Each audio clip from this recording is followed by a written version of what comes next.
सत श्री अकाल जी, मैं राजविंदर कौर हाजिर हाँ सियासी हलचल लैके जिस विच गल करांगे सियासत नाल जुड़े खास मुद्दों बारे। की रहा अज खास? कांग्रेस ने राष्ट्रीय स्वयं सेवक संघ के मुखी मोहन भागवत की हालिया टिप्पणी नूं लैके उन्हां ते निशाना साधिया। दावा किया गया कि जदों संघ अप्रसंगिक हो गया तो भागवत के बोलण का की फायदा है। पार्टी के मीडिया विभाग के मुखी पवन खेड़ा ने यह भी कहा है कि पिछले 10 सालों च भागवत ने कई महत्वपूर्ण मुद्दों ते चुप्पी धारी हुई सी, पर उन्होंने बोल रहे ने। भागवत ने यह भी कहा कि चोणां बहुमत हासिल करने लई हुंदियां ने ते एक मुकाबला है, जंग नहीं है।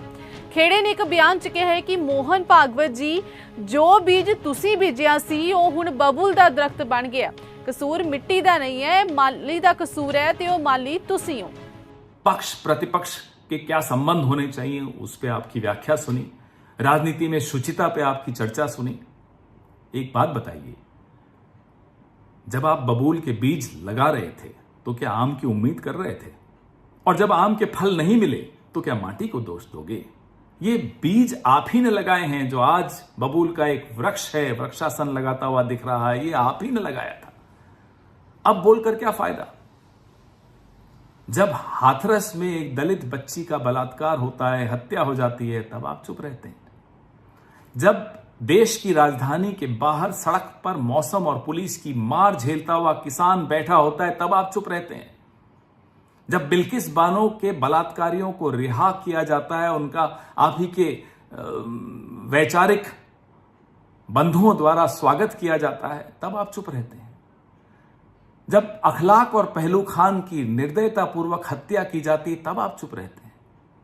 जब कन्हैयालाल टेलर के हत्यारों का सीधा सीधा संबंध भारतीय जनता पार्टी से निकलता है, आप कुछ नहीं बोलते, आप चुप रहते हैं। जब मध्य प्रदेश के सागर या गुना में या उत्तर प्रदेश के लखनऊ में दलितों के मुंह में पेशाब फेंका जाता है, डाला जाता है, आप तब भी चुप रहते हैं। अब बोलकर क्या फायदा? अब आप अप्रासंगिक हो चुके हैं मोहन भागवत जी, और आपको अप्रासंगिक किया है आपकी चुप्पी ने, आपको अप्रासंगिक किया है नरेंद्र मोदी ने, अमित शाह ने, भारतीय जनता पार्टी ने। अब इस समाज को, इस लोकतंत्र को आपकी आवश्यकता नहीं रही है। आखिरी मौका आया था कि जब भारतीय जनता पार्टी के नेता लगातार संविधान बदलने की बात कर रहे थे, आप तब भी चुप रहे, आप नहीं बोले। अब इस संविधान को, इस लोकतंत्र को और इस समाज को राष्ट्रीय स्वयंसेवक संघ की या मोहन भागवत जी आपकी आवश्यकता नहीं है। ये अपने आप को, अपनी रक्षा करना, अपने आप को रीबूट करना जानता है, समझता है। ये ताकत उसको संविधान ने दी। हुण तुहानू ओ भी सुनावांगे जो मोहन भागवत ने किया सी। ऐसे से देश कैसे चलेगा भाई? आखिर सबको देश ही चलाना है ना। दो पक्ष है, विरोधी पक्ष कहते हैं, मैं प्रतिपक्ष कहता हूं। वो विरोधी नहीं है, उसको विरोधी मानना भी नहीं चाहिए। वो प्रतिपक्ष है, वो एक पहलू उजागर कर रहा है, उसका भी विचार होना चाहिए। ऐसा जब चलना है तो चुनाव लड़ने में भी एक मर्यादा होती है। उस मर्यादा का पालन नहीं हुआ, क्योंकि उसका पालन होना इसलिए आवश्यक है कि हमारे देश के सामने चुनौतियां समाप्त नहीं हुई। प्रधानमंत्री नरेंद्र मोदी के इटली पहुंचण तो पहला ही इटली विच खालिस्तानी समर्थकों ने उत्थे महात्मा गांधी की मूर्ति तोड़ दी है। उन्होंने गांधी की मूर्ति के हेठा हरदीप सिंह निज्जर का नाम भी लिखा। अधिकारियों ने कहा कि मामले की जानकारी मिलने तो बाद मूर्ति ते लिखे नाम नूं हटा दिता गया है ते उसकी सफाई कर दी गई है। इस घटना नूं लैके विदेश मंत्रालय की भी टिप्पणी आई है। विदेश सकत्तर विनय मोहन क्वात्रा का कहना है कि इस मामले संबंधी इटली सरकार के अधिकारियों नूं शिकायत की गई है। We have seen the reports of that, and we have taken out with the Italian authorities. We understand that suitable rectification has already taken place. You mentioned that this is scheduled to be unveiled by the Prime Minister. I think Ashish, you mentioned that in your question. So perhaps you have a better insight into the schedule and all that, but according to our sense, according to our information, the effort to vandalize the statue, which is of course deplorable, has been addressed, and the necessary rectification has taken place. Delhi ਵਿੱਚ ਪਾਣੀ ਦੇ ਸੰਕਟ ਤੋਂ ਲੋਕ ਪਰੇਸ਼ਾਨ ਨੇ। Tanker ਨੂੰ ਦੇਖਦੇ ਹੀ ਲੋਕ ਪਾਣੀ ਵੱਲ ਭੱਜ ਪੈਂਦੇ ਨੇ। ਹੁਣ ਪਾਣੀ ਦੀ ਕਮੀ ਨੂੰ ਲੈ ਕੇ ਸੁਪਰੀਮ ਕੋਰਟ ਵਿੱਚ ਵੀ ਚਰਚਾ ਹੋ ਰਹੀ ਹੈ। ਕੇਜਰੀਵਾਲ ਸਰਕਾਰ ਨੇ ਕੋਰਟ ਵਿੱਚ ਕਿਹਾ ਕਿ ਟੈਂਕਰ ਮਾਫੀਆ ਹਰਿਆਣਾ ਤੋਂ ਦਿੱਲੀ ਆਉਂਦਾ ਹੈ, ਇਸ ਲਈ ਦਿੱਲੀ ਸਰਕਾਰ ਉਹਨਾਂ ਖਿਲਾਫ ਕਾਰਵਾਈ ਨਹੀਂ ਕਰ ਸਕਦੀ। दरअसल सुप्रीम कोर्ट ने दिल्ली सरकार ਨੂੰ फटकार लाई सी। कोर्ट ने पूछा सी कि लोग चिंतित ने, अजिहे च तुसी टैंकर माफिया खिलाफ की कार्रवाई की।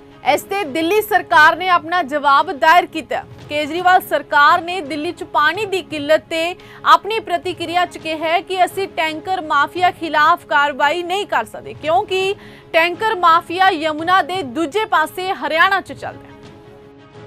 ਭਾਰਤੀ ਜਨਤਾ ਪਾਰਟੀ ਦੇ ਸੂਬਾ ਪ੍ਰਧਾਨ ਸੁਨੀਲ ਜਾਖੜ ਨੇ ਪ੍ਰਧਾਨ ਮੰਤਰੀ ਨਰਿੰਦਰ ਮੋਦੀ ਨੂੰ ਚਿੱਠੀ ਲਿਖ ਕੇ, ਜਿੱਥੇ ਉਹਨਾਂ ਨੂੰ ਤੀਜੀ ਵਾਰ ਇਸ ਵਕਾਰੀ ਮੁਕਾਮ ਤੇ ਪੁੱਜਣ ਲਈ ਪੰਜਾਬ ਦੇ ਲੋਕਾਂ ਵੱਲੋਂ ਸ਼ੁਭਕਾਮਨਾਵਾਂ ਭੇਜੀਆਂ ਨੇ, ਉੱਥੇ ਹੀ ਉਹਨਾਂ ਨੇ ਪੰਜਾਬ ਦੇ ਆਦਮਪੁਰ ਹਵਾਈ ਅੱਡੇ ਦਾ ਨਾਂ ਗੁਰੂ ਰਵਿਦਾਸ ਜੀ ਦੇ ਨਾਂ ਤੇ ਰੱਖਣ ਤੇ ਦਿੱਲੀ ਦੇ ਤੁਗਲਕਾਬਾਦ ਸਥਿਤ ਗੁਰੂ ਰਵਿਦਾਸ ਮੰਦਿਰ ਦੇ ਨਵੀਨੀਕਰਨ ਤੇ ਉਸ ਦੇ ਆਲੇ ਦੁਆਲੇ ਦੇ ਸੁੰਦਰੀਕਰਨ ਦੀ ਬੇਨਤੀ ਕੀਤੀ ਹੈ। अपनी चिट्ठी च सुनील जाखड़ ने प्रधान मंत्री का ध्यान उन्हां दो मुद्दों वाल खिंचिया जिन्हां दा लोकां दे मनां ते डूंगा भावनात्मक अते अध्यात्मक प्रभाव है। ये मुद्दे समाज प्रति पार्टी की वचनबद्धता दे नाल भी जुड़े हुए ने। सुनील जाखड़ ने लिखा है कि महान गुरु भगत रविदास जी के नां ते आदमपुर हवाई अड्डे का नां रखण दी पंजाब की चिरोकणी मंग है। इस संबंधी प्रधानमंत्री ने अपनी पंजाब फेरी दौरान अजिही इच्छा भी प्रगटाई सी। सूबा प्रधान ने आख्या कि जेकर अजिहा हुंदा है तां इस नाल पंजाब दे लोकां दी लंबे समय तो लटकदी आ रही मंग पूरी हो जाएगी। सरकार बनन तो बाद जम्मू कश्मीर विच अतवादी हमलियां दा दौर जारी है। पहला रियासी बस हमला, हुण डोडा च अतवादी हमला, जिस कारण लोग दहशत विच ने ते पुलिस लगातार तलाशी मुहिम चला रही है। जम्मू दे रियासी च हिंदू श्रद्धालुओं ते होए अतवादी हमले दे विरोध विच हिंदू भाईचारा सड़कां ते उतर आया, जिन्हां ने पाकिस्तान दे खिलाफ नारेबाजी की है।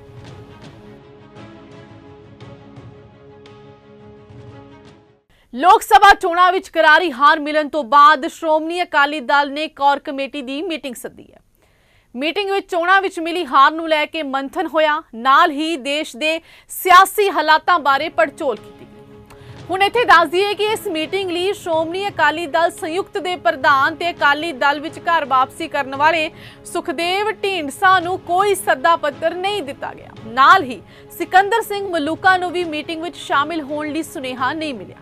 हालांकि बीबी जगीर कौर नूं जरूर सुनेहा पहुंचिया ते हुण इस विचाले एक होर गल निकल के सामने आई है। अकाली आगू चरणजीत बराड़ ने सुखबीर बादल नूं चिट्ठी लिखी है, जिस विच 14 जून तक नवां प्रधान बनाउण दी गल कही गई है। चिट्ठी 'च लिखिआ है कि पार्टी दे वडेरे हितां लई पंच प्रधानी बनाई जावे। आप सरकार का कहना सी कि सरकार बनते सार ही सूबे विचों नशिਆਂ ਦਾ खात्मा होवेगा, पर ਇਹ कि आप सरकार ਦੇ मंत्री खुद ही नशे ਵੇਚ ਰਹੇ ਨੇ। गल कर रहे हैं फिरोजपुर दी, जिथे STF फिरोजपुर ने ब्लाक मखू ਦੇ आम आदमी पार्टी के social media incharge Bhim Thukral नूं घर विच बने स्टोर ते गोदाम विचों नशीले कैप्सूल ते नशीलियां गोलियां सने गिरफ्तार किया। पुलिस ने NDPS एक्ट के तहत मामला भी दर्ज किया। दोष लगे ने कि ट्रांसपोर्ट के धंधे की आड़ विच मुलजम हिमाचल दीयां दवाइयां बनाउण वालियां कंपनियां तो नशीलियां गोलियां लिया के सप्लाई करदे सी। स्थानक लोकां अनुसार हर रोज़ वाहनां तो वड्डे डब्बे उतारे जांदे ने, पर डब्बियां दे अंदर की है इस बारे कोई जानकारी नहीं है। किसी ने पुछण ते मुलजम ने कहा है कि वह ट्रांसपोर्ट का काम करदा है ते समान की डिलीवरी करदा है।